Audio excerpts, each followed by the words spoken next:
જૂનાગઢ શહેરનો CNG plant પીઈએસઓ સર્ટિફિકેટના અભાવે હાલ બંધ હાલતમાં છે. ઘન કચરાના નિકાલ માટે કરોડોના ખર્ચે બનાવવામાં આવેલ આ પ્લાન્ટ હાલ બંધ હાલતમાં હોય તમામ મશીનો ધૂળ ખાઈ રહ્યા છે. જો વહેલી તકે આ પ્લાન્ટ શરૂ કરવામાં નહીં આવે તો આ મશીનની હાલત વધારે ખરાબ થઈ શકે તેમ છે. વિપક્ષ દ્વારા આ મામલે ગંભીર આક્ષેપો કરવામાં આવી રહ્યા છે.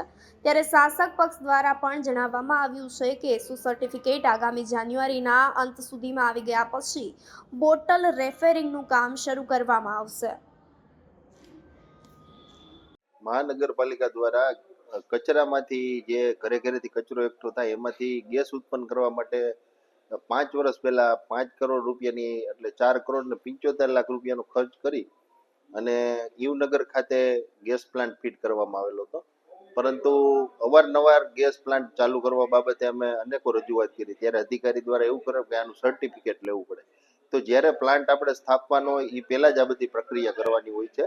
પરંતુ સર્ટિફિકેટ લેવું એટલે કોઈ મોટી વાત નથી. વધીને તમારે મહિના દિવસમાં ગમે સર્ટિફિકેટ આવી જાય, પરંતુ એના બહાના દઈને જે કરોડો રૂપિયાનો ભ્રષ્ટાચાર કરેલો છે.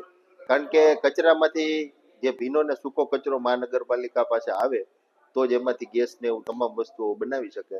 પરંતુ જે કચરો એકત્રિત કરતી જે એજન્સી છે એને ગાડીમાં પાર્ટીશન જ નથી રાખ્યું, તો લોકો કેમ કચરો નાખે? અને એને હિસાબે આપણે જોઈએ કે આજે 5 વર્ષ જેવો સમય થઈ ગયો છે, ત્યાં હિમનગર ખાતે કચરો પણ પુષ્કળ માત્રામાં છે અને ગેસ પ્લાન્ટ આજે બંધ છે. પરંતુ ગેસ પ્લાન્ટમાંથી એક પણ કિલો ગેસ હજી ઉત્પન્ન નથી થયો. જ્યારે ત્યાં બાટલામાંથી ચાલતી વિદ્યુત ભઠ્ઠી છે જેમાં જે મૃત પશુઓ હોય એને બાળવામાં આવે છે, તો કરોડો રૂપિયાનો ખર્ચ કરી લાખો રૂપિયાનો મહિને અને બાટલાઓ મગાવવા પડે છે. જો આ ગેસ પ્લાન્ટ ચાલુ થઈ જાય તો ફ્રીમાં મહાનગરપાલિકાને જે ખર્ચો થાય છે એ બચી શકે. પરંતુ ક્યાંક ને ક્યાંક સરકાર કરોડો રૂપિયા આપતી હોય અને આવા પ્રોજેક્ટો બનાવવા માટે કહેતી હોય, પરંતુ અહીંયા જે અધિકારીઓ છે ક્વોલિફાઈડ અધિકારીઓ નથી. ગમે એને ચાર્જ આપી અને આવા પ્રોજેક્ટો આપી દેવામાં આવે છે. એને હિસાબે કરોડો રૂપિયા જે સરકારના છે એનું પાણી થાય છે, પ્રજા જે ટેક્સ ભરે છે એનું પાણી થાય છે. જુનાગઢ ખાતે બાયો મિથેનેશન પ્લાન્ટમાં બાયો પ્રોડક્ટ તરીકે આપણને બાયો સીએનજી મળવાનો પ્લાન્ટ કાર્યરત કર્યો હતો, પરંતુ પેસોનું સર્ટિફિકેટ આ બાબતે મળવું આવશ્યક હોય. પેસોના સર્ટિફિકેટ મળ્યાથી આપણે બોટલ ફિલિંગનું કામ આપણે કરી શકીએ. એટલા માટે પેસોના સર્ટિફિકેટ માટે એપ્લાય પણ કરી દીધું છે અને આગામી મહિનાના અંત સુધીમાં આ પેસોનું સર્ટિફિકેટ આપણને પ્રાપ્ત થઈ જશે. ત્યારબાદ બોટલ ફિલિંગની કામગીરી પણ આપણે કરી શકશું અને બાયો સીએનજી પણ આપણને પ્રાપ્ત થઈ જશે.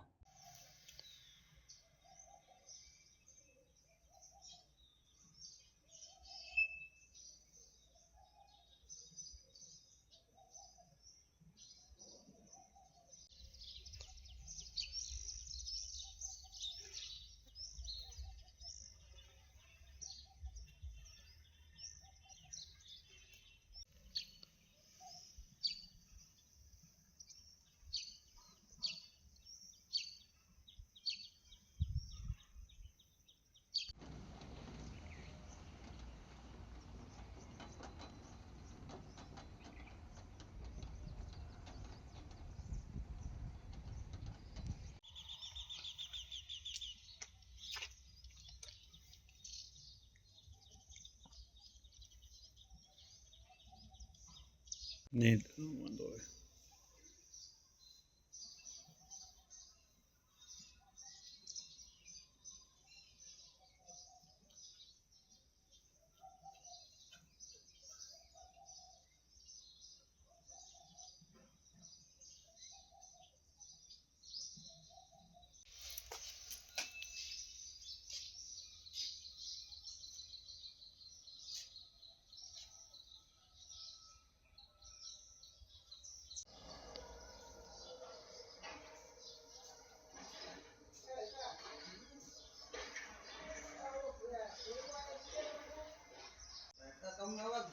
લઈ આવવાનું ભાઈ હો તો પૂછો ને હવે દેખાડા ને તમારે હૃદય ઉપર નથી ને એમ કોઈ જતી પછી કરી લે તો મને એવું કે તમે દેખાડા